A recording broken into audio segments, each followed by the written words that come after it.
Here's John Fetterman. Top 55 of them were killed, and I think they just blew up 80 of the randoms mullahs, too. Yep. Which, I mean, that was pretty great, actually. So, all right. Yeah, it was. Hello, magandang gabi. I'm your Tito Goby. And before we start, I would like to thank my subscribers. I started out with 0, then I got 5, then now I got 39. Thank you guys for subscribing. Love you guys. So for tonight's video, it's about John Fetterman. And I kind of like side with him. Okay, let's get to the video. The Senate is about to vote on a resolution to block President Trump from using military force against Iran. Democrats are nearly united in favor of the War Powers Act. Nearly and not unanimously, because one Democrat, and likely the only Democrat in the Senate, plans to vote against it. Joining us, Democratic Senator from Pennsylvania, John Fetterman. He is the senator we have been speaking about. Senator, really good to have you. Yeah.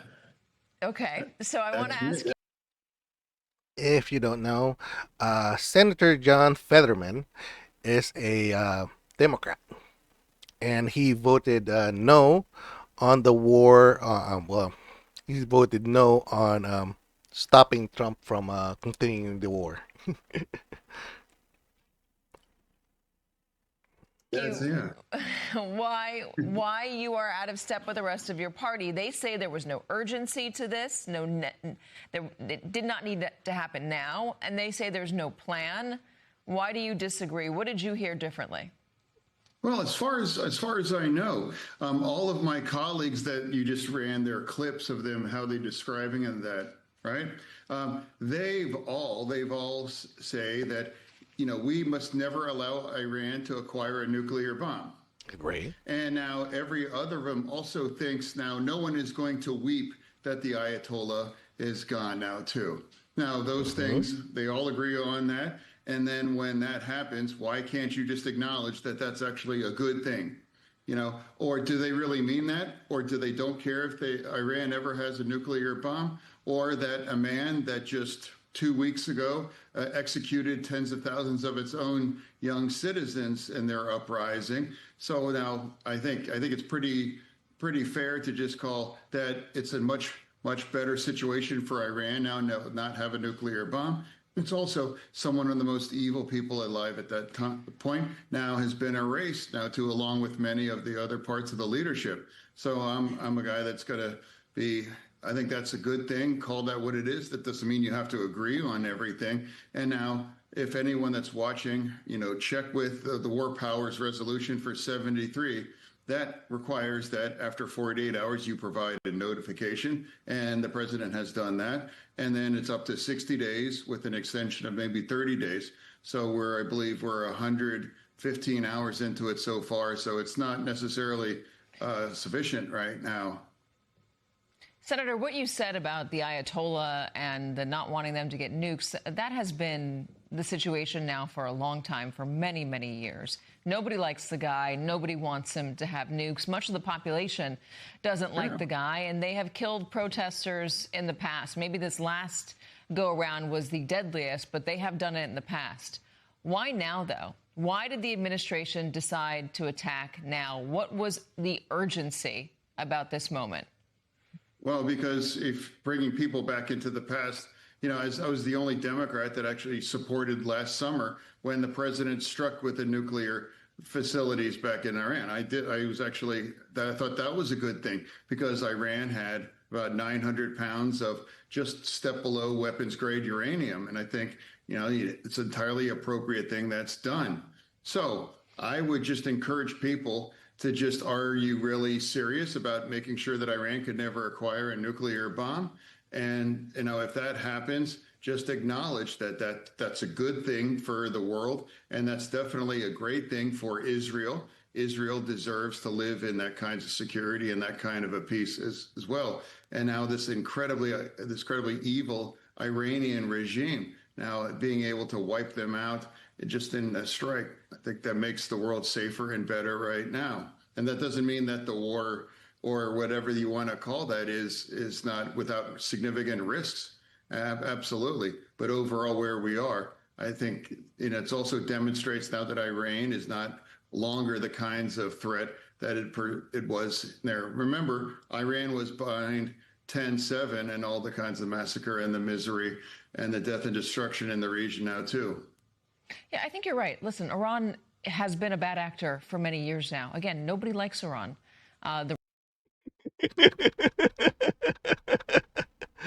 Okay. When we say nobody likes Iran, it means their, I guess, government, not the people.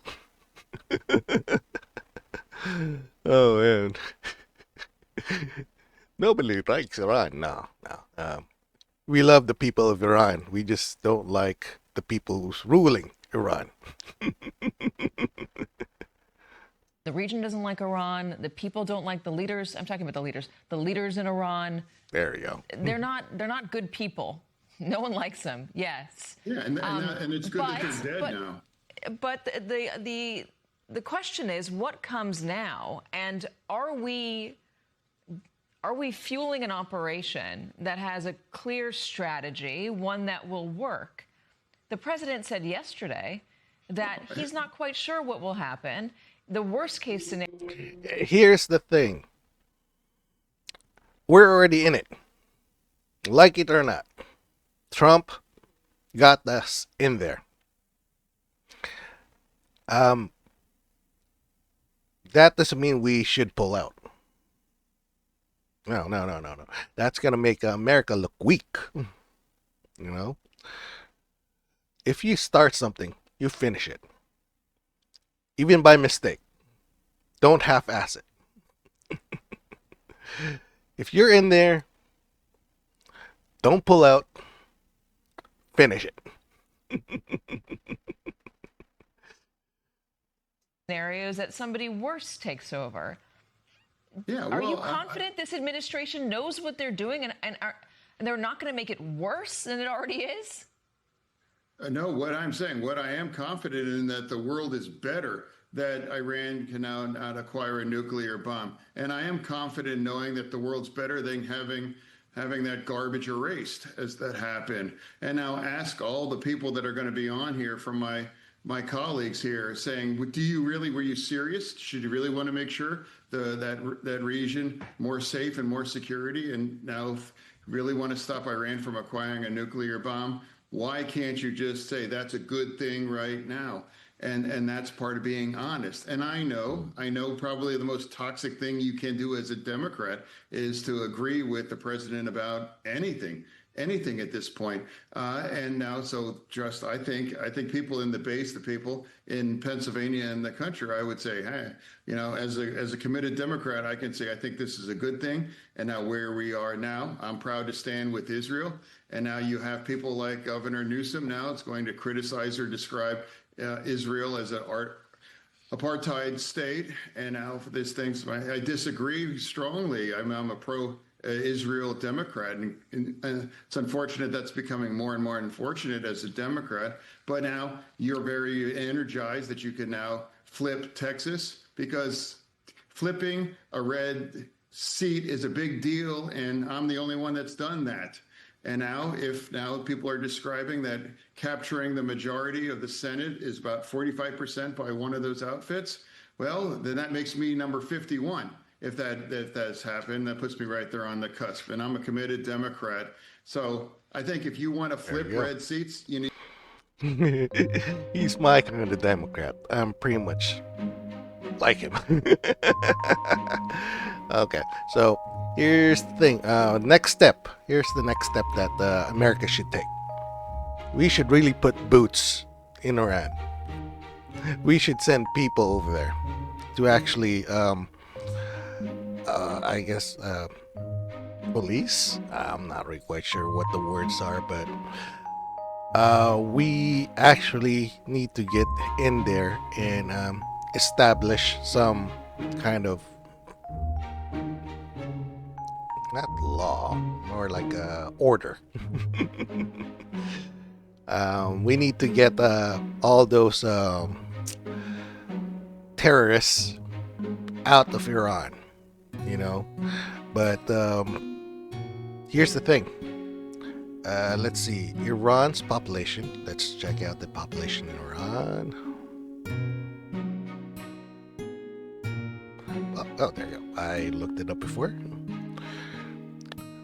Okay, Iran's population is about 29 to 30, not 29, sorry, 92 to 93 million people.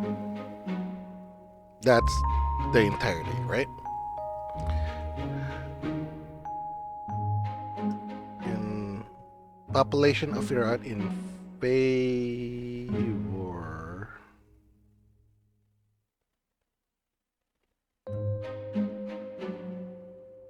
Oops.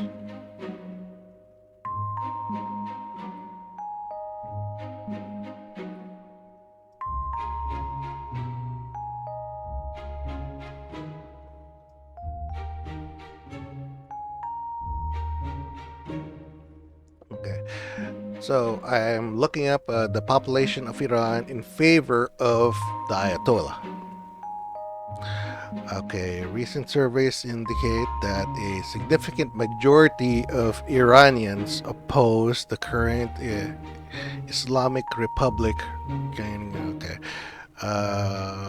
from 2022 to 2025 suggests only about 11 to 26%. 11 to 26% of the population support the supreme leader Ali yeah, sorry, I'm gonna mess that up anyway. So let's say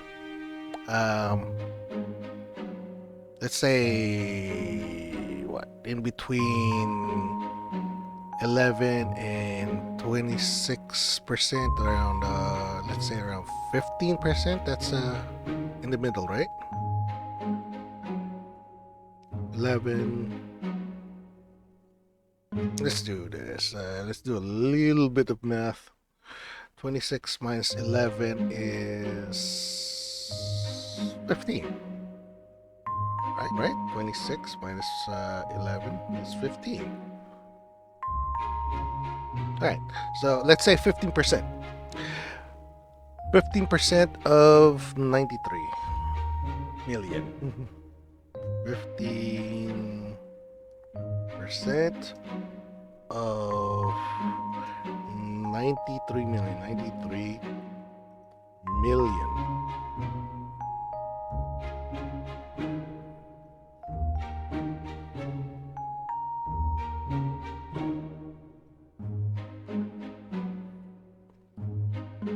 Let's see, that's 1,000. So that's still 13,950,000 people. Okay, so round that up, around 14 million. Is that right? 14 million? Okay, let's say there's about 14 million that still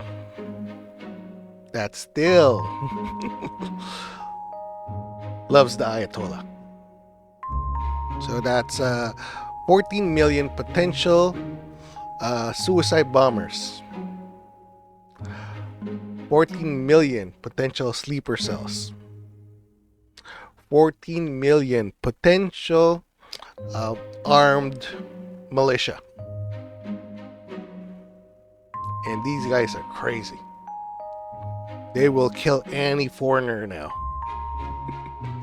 Anybody who's not Iranian or anybody who's against them. They have no quarters or no morals. No. They're most likely they'll just kill anybody who think they're a threat to Iran now, right? That's 14 million hiding behind how much? Like 39 minus 14. No, 93 minus 14 million. 93 minus 14 is about 80 million. Let's say 80 million civilians. You got 14 million crazy suicidal maniacs hiding behind 80 million people in Iran. That's where the problem is. We already see what happened in Iraq, right? You got insurgents and stuff hiding behind civilians, and we're having trouble over there taking them out. That's why people say it's going to be a forever war, because those 14 million crazy people is going to be hiding behind 80 million people, innocent people. Oh man, it's a different kind of guerrilla warfare. But you know what? When we send people over there, when we finally send the military, finally put down boots in Iran. Yeah, we definitely need to send the Trump brothers. We need to send Eric. We need to send Donald Jr. And we need to send Barron. Because this is a very noble cause, and yeah, it will boost their popularity, wouldn't it? To be veterans. All right, let's continue the video. There's not much to it anymore. The people that are reasonable and have to speak to both sides, as I do. And now in this situation, I think it's a good thing. Now Iran will never have acquired a nuclear bomb, and some of the worst people that ever lived just got wrecked. I think that's good too. And I'll be honest to the people. Thank you for having me on. So I'd rather be honest about the circumstances rather than just claim that this is wrong and things are on the world on fire, because that's just not true. Yeah, Senator, it's really good to have you. And I appreciate you coming on and giving your opinion on things. Your thought process, I understand it. I think the question that a lot of folks have is, will they never be able to get a nuclear bomb again? Is that really going to be the outcome? Because yeah, that's like I said, you have to put boots on the ground, so to make sure that they never, ever think of acquiring nuclear arms. in order to do that, you need regime change. You need fundamental change in that country. And does this administration have a plan to see that through? Senator, I got to leave it there, though. I'm out of time. Thank you for joining us. Yeah, she definitely looks very disappointed. But there you go. John Fetterman. He's a Democrat that I actually stand behind behind with. Oh well. All right. So that's it for tonight. Good night.